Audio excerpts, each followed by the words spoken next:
Welcome back to the channel. Today I want to talk about the first Descendant and what character you should be choosing off the bat, because there are a limited amount of characters you can choose from off the bat, but there are a lot of characters for you to unlock further on into the game, as you can see right here on screen. So there are 14 characters which we'll take a quick look at and briefly towards the end, but the main three that you start with are Lepic, Ajax and Viessa, who we're going to start with. These are your three main characters. Then shortly into the game you will unlock Bunny, I think during the tutorial or after the tutorial, and then all the rest of the characters you get after you've completed the main story. You have to find them, research them, unlock them and do things to get them, and I'll make some videos on that in the future. So we're going to be looking at the main four that you can choose from, but specifically the three that you start with. So Viessa is a debuffer, the role, a debuffer who uses chill at will. She uses chill to freeze enemies in place, unleashing cold snap like attacks as she weaves her way between them. So basically she is an AoE specialist, a crowd control specialist. This is going to line up with the other two characters who we're going to talk about, but one of her techniques is Ice Sphere. Creates an ice sphere floating around her body. When inflicting enemies with the ice shackle effect proportional to the effect stage, the ice sphere will automatically fly towards nearby enemies and deal damage to the target and its surroundings. This is her passive skill. All the different heroes, whatever you want to call them, have passive skills, and the skill description for this is: upon using a skill to have an enemy enter a certain ice shackle stage, it creates that ice sphere. Ice shackle basically is anything that you can create that freezes and locks down an enemy in place. So it does sound like it's all going to work intrinsically. So you create the ice sphere by locking things down in ice shackle, then that ice sphere is there and it'll do AoE damage to nearby enemies. The hit target is inflicted with ice shackle, and it's just going to rinse and repeat like that. So using your other abilities all in a certain order or together at the same time, ice sphere will just gel really nice with it and make them all work better. Now I haven't had too much time with the game, so I can't really tell you too much about the durations and effects and the different stages, unfortunately, but hey, some mystery left for when you play the game yourself. But her passive skill is just basically for crowd control, locking enemies down. Now her main skill, her main first active skill is Frost Shards. Fires an exploding ice beam, inflicting damage and ice shackle around the areas that it hits. Ice shackle effect increases by 1 stage when hit, increases by 2 stages if hit by the exploding area. So as you're hitting enemies with this, you're going to be increasing the level of it, and that will also intrinsically work with your passive skill. This is just your main basic attack. The videos that I've seen on it, I haven't actually played as this character. No.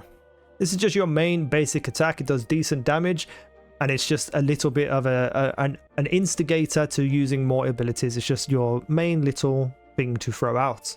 And of course, the Frost Shards hit but also do AoE damage, and that inflicts Ice Shackle, which goes with your passive ability. Next up we have Frost Road. Increases running speed and shield and creates ice sheets on the ground where Viessa stands. When enemies come into contact with these ice sheets, they are inflicted with Ice Shackle.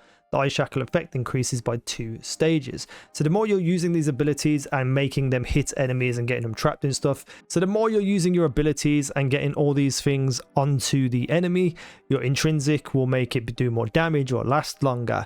So all in all, you just need to be throwing out all your abilities basically, as well as shooting enemies. Her third skill is called Cold Snap. Releases an arc of cold air in front, inflicting damage and Ice Shackle. So this is going to be like when you're in the mix, when you're skating around using your Frost Road and you're in close with enemies, you're just going to pop this, do a whole little AoE damage and Ice Shackle them up, and then the Ice Shackle effect increases by 2 stages. So again, you're getting stuck in with all of your abilities, and they will just play hand in hand with everything else, doing more damage and lasting longer. And then her tech ability, which pretty much is a super from Destiny, it's like a more damaging, powerful ability than the other ones, and this is creates a snowstorm that explodes over time, inflicting damage and Ice Shackle on enemies caught within. Ice Shackle effect increases by 3 stages when hit, 4 stages if they're hit by the exploding area. This basically just creates a tornado of ice where it will freeze everything inside of it and occasionally do explosion damage and kill everything within the AoE. So this is going to be your character of crowd control, AoE, and of just slowing people down and just having a lot of fun. So I'm very excited for this character. I don't think it's going to be the one that I start with, but Viessa does seem pretty cool and great design as well. And then we have Ajax, who is a tanker who utilizes void energy. He leads the team with a force field that protects allies while deflecting enemy attacks. Just think about Titan from Destiny, but a lot more fun by the sounds of it. So their passive skill is Event Horizon, acquires void energy after using skills. When the void energy reaches its maximum amount, it enhances skills and grants additional effects. So basically, everything you're doing to protect yourself using all the different skills we're going to talk about, you'll be acquiring void energy, which then grants bonus of stats to everything else. So this is just a naturally occurring thing. You don't even have to think too much about it. You just got to make sure you're using your abilities. The first skill we have is Orbit Barrier. Creates a shield in front of Ajax. Durability increases proportionately to Ajax's HP and defense. So if you're building up his HP and defense to the absolute brim, you're going to have a shield here that lasts a very long time and can take a lot of damage. If it's enhanced, it reflects damage proportional to defense to enemies hitting the barrier. So if it's enhanced, all the damage that's hitting it will reflect back and kill enemies. Pretty goddamn cool. His next ability, Void Walk, leaps into the air and lands on the ground to strike nearby enemies, stunning them. If it's enhanced, max shield increases for a certain period of time. So again, this is when you're stuck in the middle of a whole bunch of enemies. You can pop this out. It's kind of like a little mini Titan slam. You hit the floor, you stun everything, you get your shields up, and then you can kind of escape and regroup if you need to. I don't think it's going to do a massive amount of damage, but it's definitely going to be there to protect you, to be able to get away from a situation, or just set yourself back up with a nice little wall or something. It's pretty fun. This might be the character that I choose, to be fair. The next active skill is Expulsion. Strikes nearby enemies and knocks them back. If enhanced, knockback range and max shield are increased. So again, another thing, when everything's on top of you and you're a tanker guy, you're taking all the damage you can blast things away from you, get a little breathing room, little bit of space, get your additional bonuses from the passive skill, pop up another wall and carry on shooting and killing from behind that wall. I love the sound of this, and it sounds like a tank, obviously, but also quite like, I don't want to say aggressive because that's not a good word, but it just feels like you can just attack with this character as well and do a decent amount of damage while also defending you and your allies. His main skill is Hypercube, creates a dome-shaped shield. Durability increases proportionately to his HP and defense. If enhanced, it reflects the damage back. So it's a mix of everything else we've spoken about. It's a huge bubble that goes over his own head and everything behind him. It covers all around him 360, much like a Titan's bubble from Destiny 2. Your allies can stand in there as well and get a lot of defense. And if you've got pumped up HP and defense, it's going to last quite a while and also blast them back. So I think if you're looking for obviously survivability, but also kind of the easiest of all the classes to play, I think this would be the one, because you're going to survive and you can learn how to utilize his abilities effectively quite easily because they all just seem to line up with each other very, very well. Next up we have Lepic, who is your damage dealer, DPS, a dealer who uses grenades to attack, clears the battlefield with his tactical prosthetic arm and grenades which boast a powerful performance. Its descendant attribute is fire, so his passive skill is close call. There is a chance of surviving fatal damage during battle. So if you're about to die, you're about to get killed, he may survive and be able to run away and, you know, regenerate and get back into the fight without having to worry about getting downed. It's pretty cool ability. Not the most powerful of the ones I've read so far, but you know, it kind of works for his character because you're going to be getting stuck in doing damage as well. His first ability is just your simple grenade. Throws a grenade forward at the enemy. Extra burns when overclock is active, and overclock is another one of the abilities. This is just straightforward, throw a grenade, much like you see in Call of Duty or something, and do some damage with it. His second skill, Overclock, increases all the attack stats of any skill and adds a burn effect to the grenade and overkill for a set duration. So you pop this, you throw your grenade out, your grenade is going to do more damage and also apply a burn to enemies and probably in a little bit of AoE as well. So you can really get a grenade right in the middle of a whole bunch of enemies, take them all out very, very easily. His next ability is another grenade, the Traction Grenade. Throws the Traction Grenade forward to pull the enemies within range. So if you get a grenade in the middle of like 6 enemies, that all get pulled into the center of the grenade, leaving them open for a very damaging direct shot from a grenade that's being overkilled. So this is very much going to be not single target damage, but you're going to have a lot of enemies close to each other with this character but you will be able to do a hell of a lot of damage with him being a DPS character. His main big boy is Overkill. Fires a powerful shell at the enemy. The shell is maintained at the landing point for a set period of time, inflicting constant damage.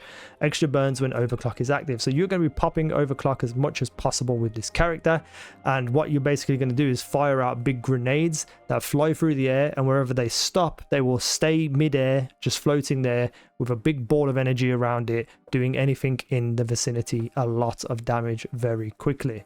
And then we have Bunny, who is what looks to be the fan favorite of this game, the mascot of this game, and she is a nuker. A dealer of continuous damage who sprints while discharging electricity. The more she runs, the greater the electrical energy she accumulates, allowing her to release this energy in a powerful shockwave. So her passive skill is Rabbit Foot, charges electricity when moving, inflicts damage to nearby enemies when landing after a double jump. So basically it's static electricity. The more you run, the further you travel, the faster you run, the more electric you will charge up, and then that electric can be let out in various different ways at various different damages. But the more you have, the better. So you're going to be running a lot with this character. The first skill, Thrill Bomb, summons an electro orb to attack nearby enemies and inflict them with electrocute effect. And the Thrill Bomb basically just throws up a little bomb just above her, and it chains lightning to a group of enemies and electrocutes them. The next ability, Light Speeding. Sprint speed increases significantly and acquires more electric. So if you need a boost to damage and you're coming up against a boss or something, you pop this skill, you run as much as you can, accumulate all that energy, then release it and destroy everything in your path. The next skill, Lightning Emission. Moving around deals damage to nearby enemies and inflicts them with the electrocute effect. So this is all about putting that electrocute effect on enemies, running around nearby them, causing passive damage to them while also building up more electric and more power to use in your big moves. And that big move is the maximum power. Shoots out electricity forward to inflict damage. Damage increases in proportion to skill duration. So you are basically just going to be running and running and running, charging up your electric, using that electric to do small amounts of AoE damage, chain damage and stuff like that. And then whatever you have left, or if you can get a very quick burst of your electric, you can release it in a massive electric beam, causing a lot of damage. I think all these characters have their own specific playstyle, which really depends on what you like as a player. I think Ajax is probably going to be the easiest to use. I think that Lepic is probably going to be the most fun to use because he's going to put out a lot of damage.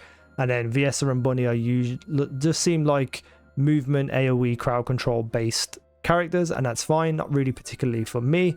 Out of the two, I probably would choose Bunny because it's just seems a little bit more intrinsic with everything you're doing. But then again, freezing people still is a lot of fun as well. So, you know, it's really up to you what you choose. Let me know what you're thinking down below in the comment section. Who is going to be your starter Descendant?